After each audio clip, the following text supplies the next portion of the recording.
Hey, what's good guys? It's Anthony. I'm back here at Iota today. The restaurant's been closed for about a month, but I wanted to come in today to show you guys what I've been up to.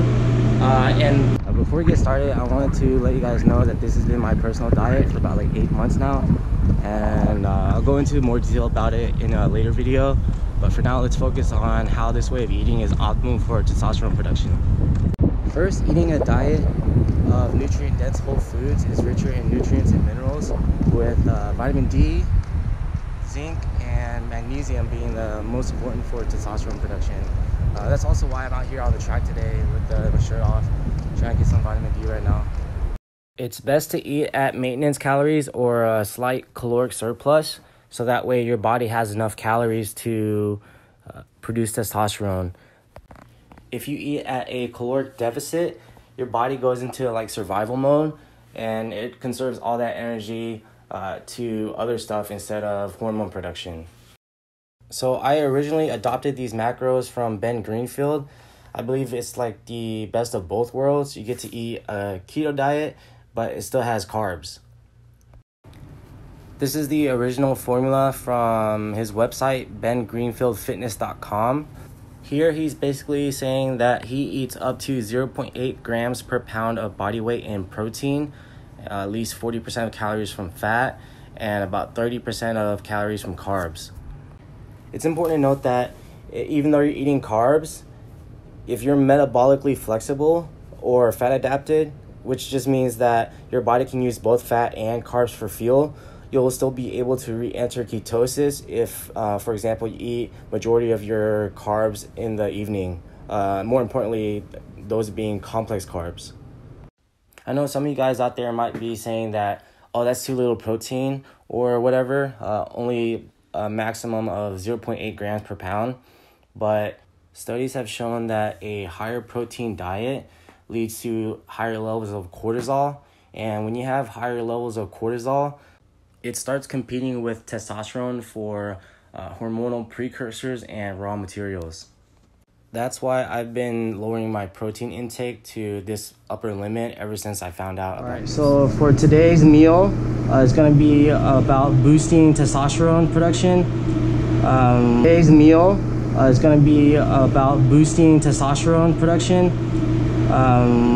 We got Brussels sprouts that contain indole-3 carbinol, which helps metabolize excess estrogen. We're gonna go with about, 4 ounces is what I normally eat.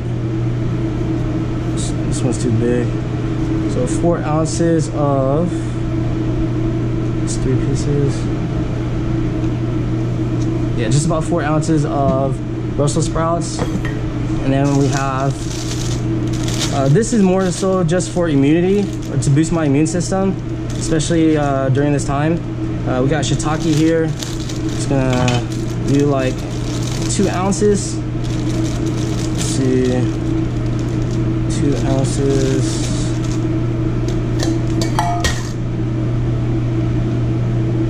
All right, I'm gonna take the stems off, so this should be fine. And then let's go with the kimchi here. I don't want this out too long.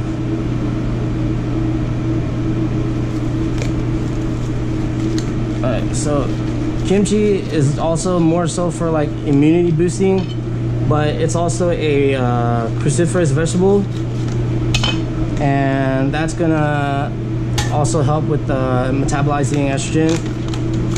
But more so we want good gut health, so I like to do also 4 ounces of this. It's too much.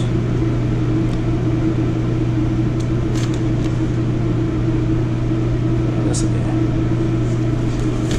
Just can.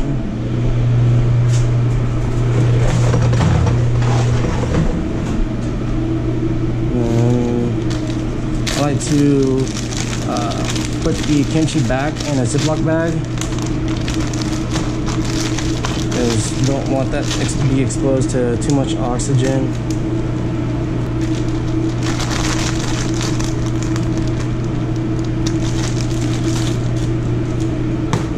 And after that, oh, ground meat. I had this bad boy thawing. Should be okay by now.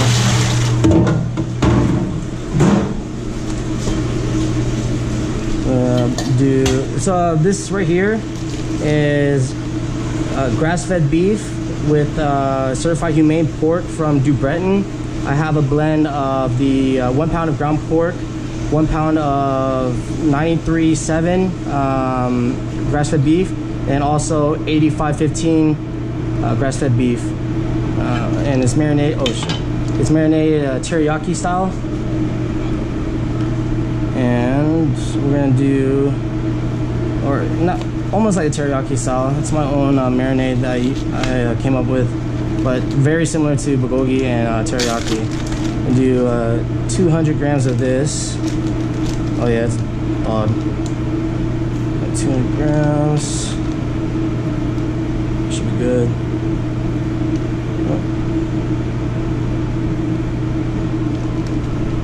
Okay. I'm gonna pause this video and put these back in the walk-in. We're gonna start with this rice here and get it out of the way while I'm cooking. What's that fucking thing?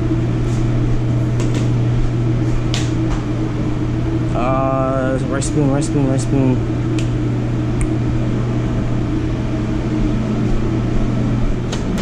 Okay. Alright. So this rice mix I have here is part Haiga rice, which is just white rice with the hull removed, but they still retain the nutritious germ. Got also sprouted brown rice in here, and soaked and sprouted quinoa. Soaking quinoa is very important. It helps remove the sapoxins from the quinoa. What I meant to say was saponin. It's quinoa's protective coating that can cause gut irritation and decrease absorption of nutrients if not prepared properly.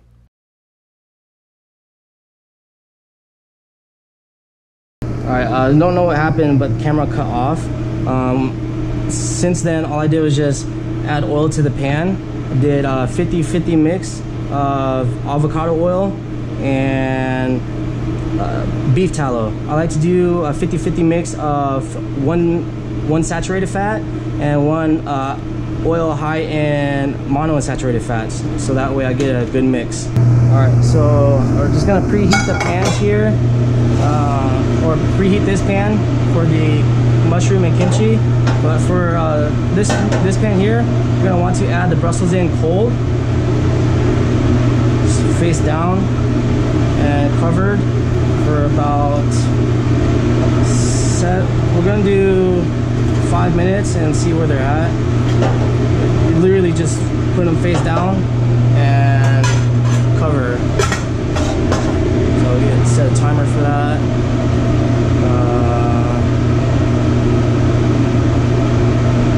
5 minutes, okay.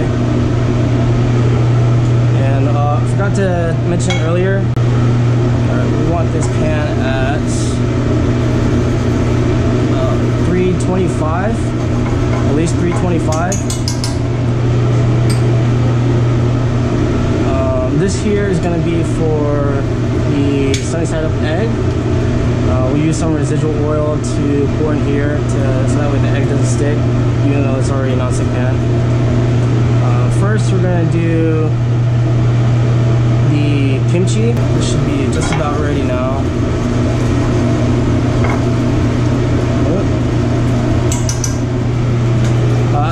The reason why I'm cooking it on the plancha and not on the burners is because what was it?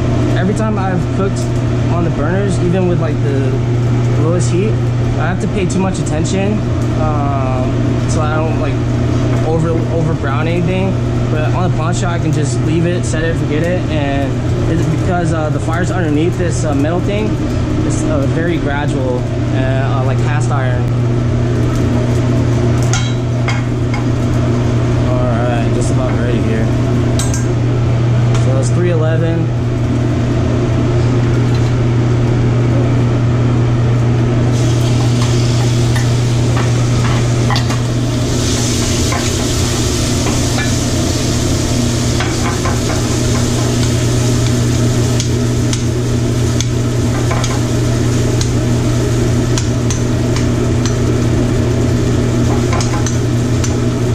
cook the kimchi, it takes like that sour funk out of it, and it actually becomes like, in my opinion, very like savory. I like to do that for about 3 minutes.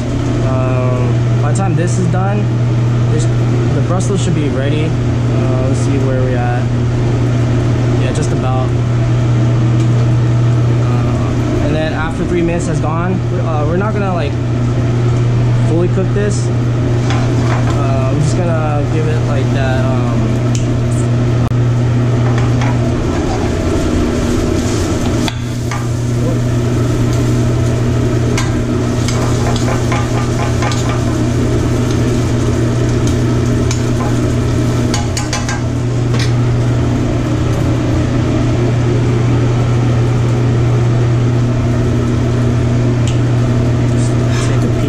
Brussels here.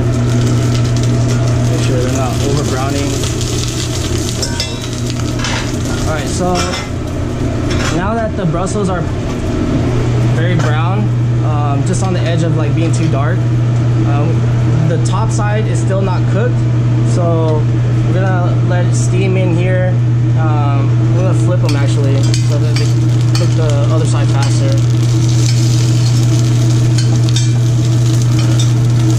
So we're just gonna leave it here until it continues to steam. Or actually, move it here. Alright, let that steam. Should be about time. 2 minutes. Got another minute on this kimchi here.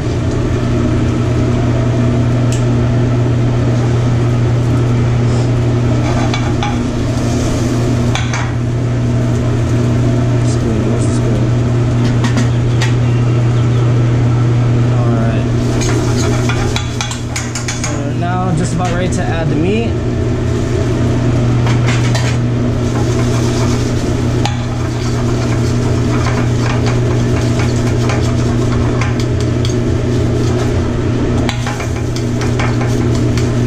Alright, so for the meat, I'm gonna cover it for about 5 minutes.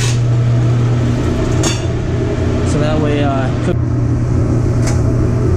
So was it about 7 minutes has passed, which should be enough time for the Brussels sprouts to fully cook.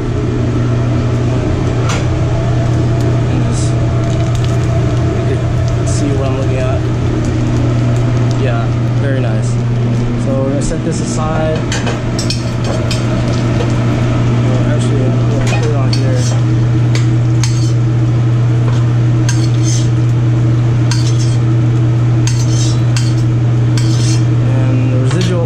Oil is gonna go for the eggs.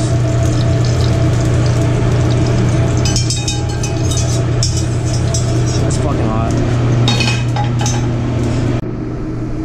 Alright, so the camera cut off because the battery died, but everything's finished cooking.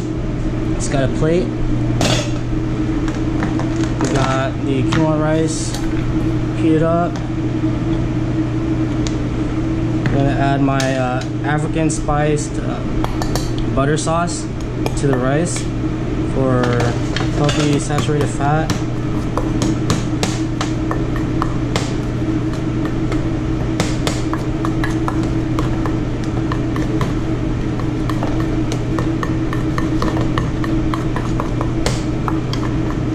Alright, it's just about ready.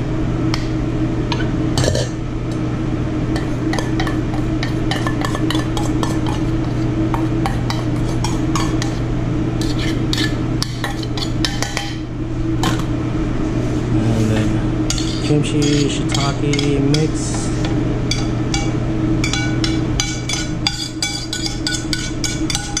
Get all that healthy oil.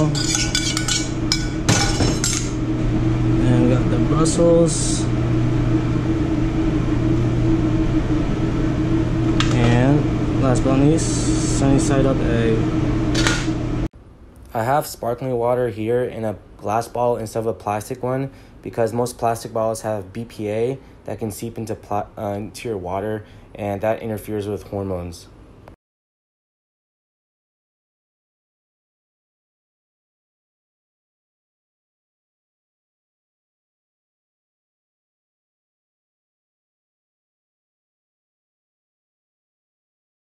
These are the macros for the meal that you guys just saw. I normally eat twice a day with frequent intermittent fasting.